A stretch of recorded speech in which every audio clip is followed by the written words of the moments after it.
Last topic अपना memory gland, अरे मेसोसाइकिल और फॉलिकल डेवलपमेंट।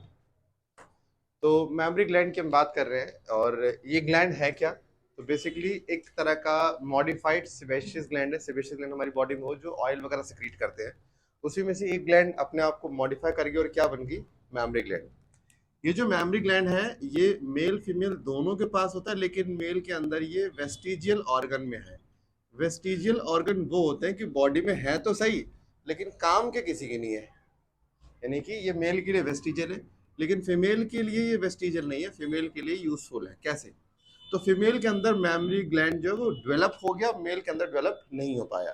डेवलप होने के लिए यहाँ पे हार्मोन चाहिए होता है, एस्ट्रोजन नाम का हार्मोन सबसे मेन है जो ये डेवलपमेंट कराता है। और फीमेल के अंदर ये डेवलप होने के बाद इसको हम लोग ब्रेस्ट के नाम से जानते हैं, बट बायोलॉजी में इसका वर्ड इतना यूज नहीं करते। बायोलॉजी में इसको मेमोरी ग्लैंड कहा जाता है। सुनो, आपने मैमोग्राफी सुना होगा।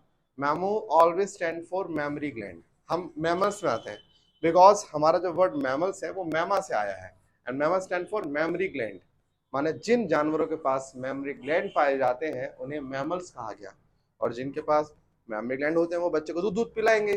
तो जितने भी जानवर जो अपने बच्चे को दूध पिला रहे हैं वो सारे मैमल्स में आ रहे हैं। जितने भी जानवर जो अपने बच्चे को दूध पिला रहे हैं सारे सारे वो मैमल्स में ही आते हैं। तो वही सेम चीज यहाँ भी है। अब फीमेल के अंदर ये डेवलप हो गया जस्ट बिकॉज ऑफ, ताकि नए बच्चे को फीड किया जा सके, बच्चे को खाना उसके न्यूट्रिएंट सप्लाई किए जा सके। अब समझिए, एक मेमोरी ग्लैंड का अगर हम एक सेक्शनल व्यू ले, साइड से ऐसे बीच से सेंटर से कट करें, तो हमें क्या क्या चीजें मिलेगी? पहली बात, जो मेमोरी ग्लैंड है वो रिब्स के ऊपर पाई, जो हमारी चेस्ट की मसल्स हैं, इसे हम क्या बोलते हैं? पेक्टोरालिस मसल्स बोलते हैं। क्या बोलते हैं? पेक्टोरालिस मसल्स कहा करते हैं।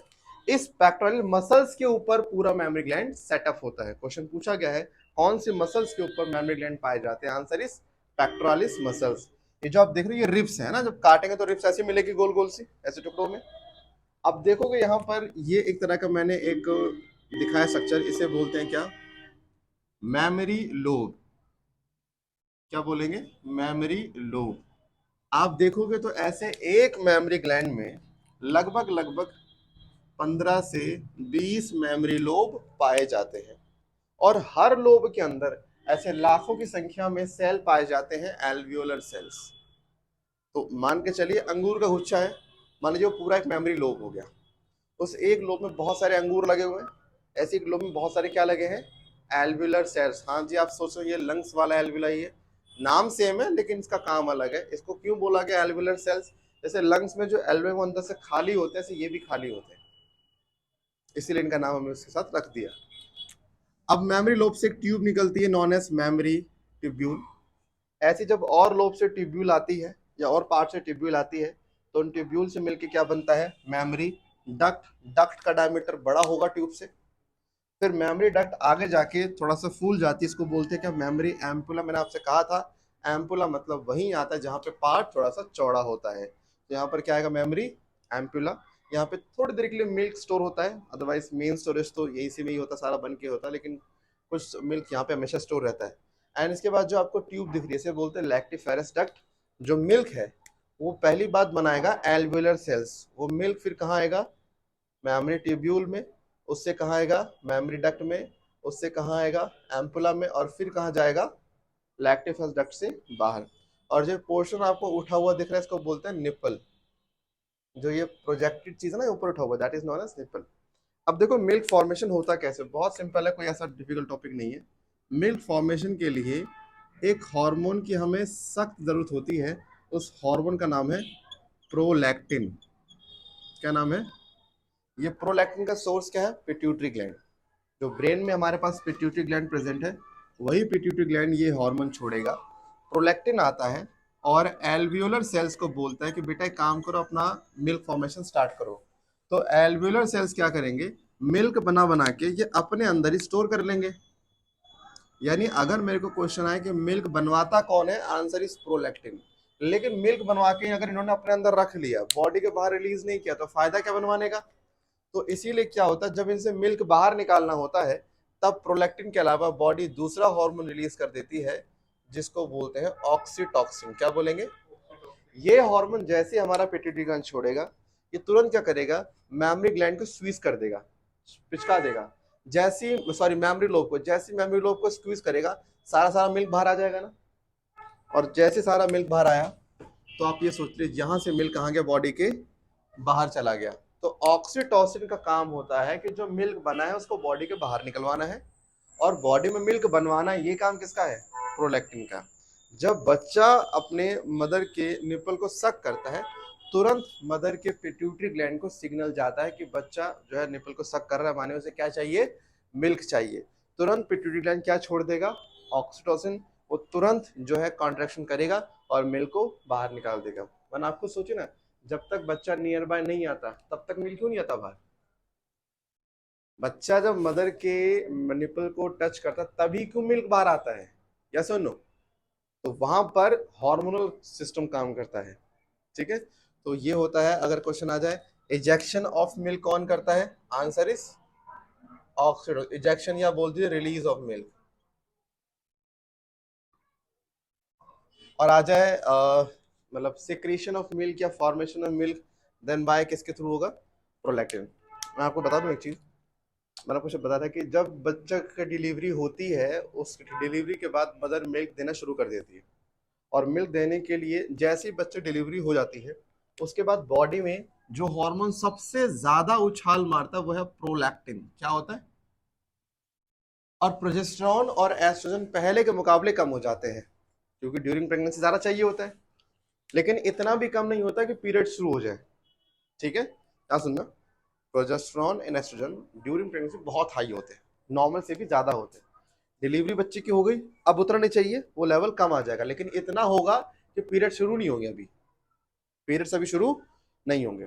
इस समय प्रोलैक्टिन हार्मोन बहुत ज्यादा हो जाएगा, ज्यादा प्रोलैक्टिन होने से मिल्क ज्यादा बनता है।